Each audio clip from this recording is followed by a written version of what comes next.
السلام عليكم ورحمة الله وبركاته حبايبي. النهاردة فيديو جديد ان شاء الله يعجبكم. ده الكحك بقى اللي احنا عملناه مع بعض. طبعا كده هنبدأ بقى نفطر بيه كده بشاي بلبن. وتعالوا نشوف يومنا هيمشي النهاردة ازاي. طبعا طلعت كده رنجة زي ما انتوا شايفين وبدأت اشويها على النار. طبعا هتقولوا لي الزيت هيبوظ العيون والكلام ده كله. لا، انا بحب الطريقه دي عن اللي هي الناس اللي بيعملوها. يعني بحطها في طاسه وكده وببدا اشويها في الطاسه. بصراحه ما بستطعمهاش. انا بحب الرنجه بالطريقه دي. عايزه اقول لكم يعني بتبدا بحس ان اللحم نفسه بيبقى طعمه حاجه تانية بصراحه. زي ما انتوا شايفين كده بصوا. بتبدأ بقى الجلد بتاعها يتشوي. وهنا بقى كنت عملت فراولة. ضربتها كده في الخلاط وحطيتها كده في الشفشة وحطيتها في التلاجة. بعد كده بدأت بقى اجيب بطاطس وهنقشرها صوابع. طبعا عشان هنعملها جنب الرنجة. ساعات بعملها اللي هي الشيبسي وساعات اللي هي الصوابع، فالعيال النهاردة قالوا لا احنا عايزينها اللي هي الصوابع. هبدأ اقطع كده حوالي بتاع 3 بس على قدنا. زي ما انتوا شايفين كده. طبعا الرنجة بنعملها بكذا طريقة. في ناس بتشويها بس كده وبتبدأ تفتحها من جوه وتنضفها وبعد كده بقى بتعصر عليها زيت وليمون والكلام ده كله. دي طريقة. وفي طريقة تانية اللي انا بعملها اللي هي اسمها سلطة الرنجة اللي هي بالطحينة والطماطم والبصل والفلفل. دي يعني من احب الطرق بصراحة بالنسبة لي. وطريقة تانية اللي هي بنفصص الرنجة وبعد كده بنبدأ نقطع عليها بصلاية وقرن فلفل وخلاص على كده وشوية زيت وليمون وخلاص على كده. يعني التلات طرق طبعا حلوين بس انا بستطعم اللي هي سلطة الرنجة. هبدأ زي ما انتوا شايفين كده هشيل الجلد بتاع الرنجة. عايزة اقول لكم انا ده باكله، انا ما برموش. عايزة اقول لكم بيبقى طعمه تحفة. ببدأ اشيله زي ما انتوا شايفين كده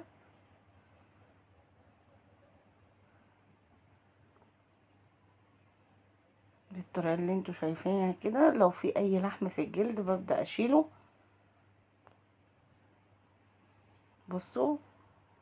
ببدأ بقى افصلها كده عن السلسلة بتاعتها. طبعا هي عشان كانت في الفريزر فطبعا لما شويتها طبعا كانت فكت شوية بس برضو آه لسه برضو مش مجمدة بس بتطلع معايا بالعافية. بصوا زي ما انتوا شايفين هي طبعا لما انا حطيتها على النار فكت خالص. هبدأ بقى اطلع البطارخ كده. دي البطارخ بتاعتها اللي هي الناعمة. هبدأ اطلع بقى انضف الناحية التانية.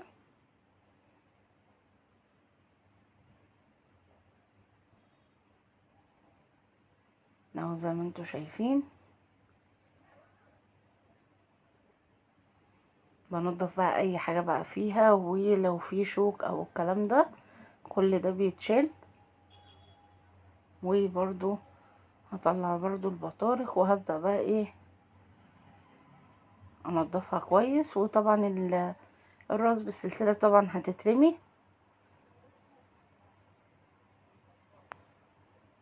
وهنا بقى كنت عاملة طحينة. كنت جايبة سمسم ودقيق وزيت وضربت كده كله مع بعضه وعملت كده برطمان طحينة محترم بخليه عندي في البيت. بصوا الطحينة طالعة عاملة ازاي. دي بتنفع معايا جدا بقى لو في فول رنجة اي حاجة هحتاج فيها الطحينة. وهنا كانت طبعا البطاطس استوت معايا. وهنا كنت عملت بقى الرنجة زي ما انتوا شايفين كده بعملها بالطريقة دي. عايزة اقول لكم طعمها تحفة بالذات اما عملتها بالطحينة اللي انا عاملاها في البيت لان انا بحط مع الطحينة سوداني. فبصوا طعمها خطير. هنا طبعا كانت الدنيا برضو متبهدلة كده معايا مش متبهدله، هي يعني نضيفه وكل حاجه، بس عايزه ايه تتظبط كده وتتروق. تمام. هنبدا بقى ايه نطبق البطاطين ونشوف هنعمل ايه.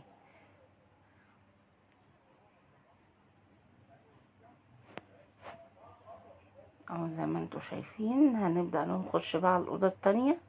هنا برضو هنبدا بس ايه هننضف بس كده، حاجات بسيطه، مش اللي هي يعني محتاجه بهدله ولا الكلام ده كله، لا هي بس ايه هنعملها بالمكنسه كده وننفض. فانا هنا كنت عماله اقول اعمل بالمقشه ولا اعمل بالمكنسه، بس فضلت المكنسه بصراحه. المكنسه بتسحب لي اي تراب في الشقه او في السجاد، بصراحه يعني نعمه المكنسه دي. هنا برضو البلكونه هبدا برضو اشيلها كده، وهنعملها بالمكنسه ونديها مسحه برضو كده زي ما انتوا شايفين. هي بصوا مش محتاجه يعني، هي بس هنرتب الحاجه. هنا بقى اوضه الاطفال، طبعا شلت المفارش اللي كانت على الوش لان لقيتها متبهدله طبعا مطرح النوم وكده، ففرشت بقى الكبرتات دي، وعملت بقى الارض بالمكنسه واديتها برضو مسحه كده.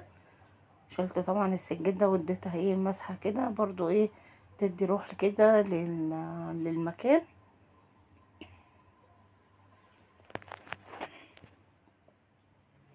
زي ما انتوا شايفين وعملت البلكونه، وبعد كده بقى قفلتها وحطيت كده ايه فتحت بس ضرفه شباك تدي بس ايه تهويه للمكان.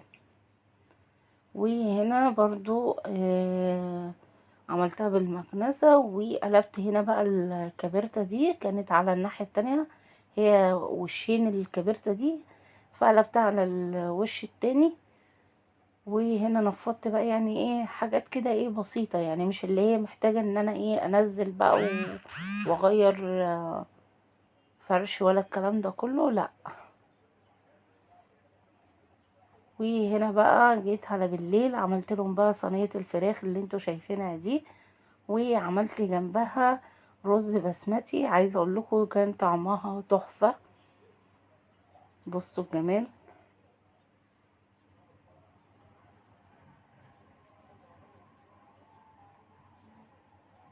عملتها طبعا في الفرن. وهنا بقى الرز البسمتي بالزبيب والجزر طعمها تحفه. يا رب الفيديو بتاع النهارده يكون عجبكم. ما تنسونيش بقى في اللايك والشير، واقول لكم مع السلامه وكل سنه وانتم طيبين. بصوا الجمال يا جماعه، يعني بصوا ولا كأني باكل في مطعم. مع السلامه.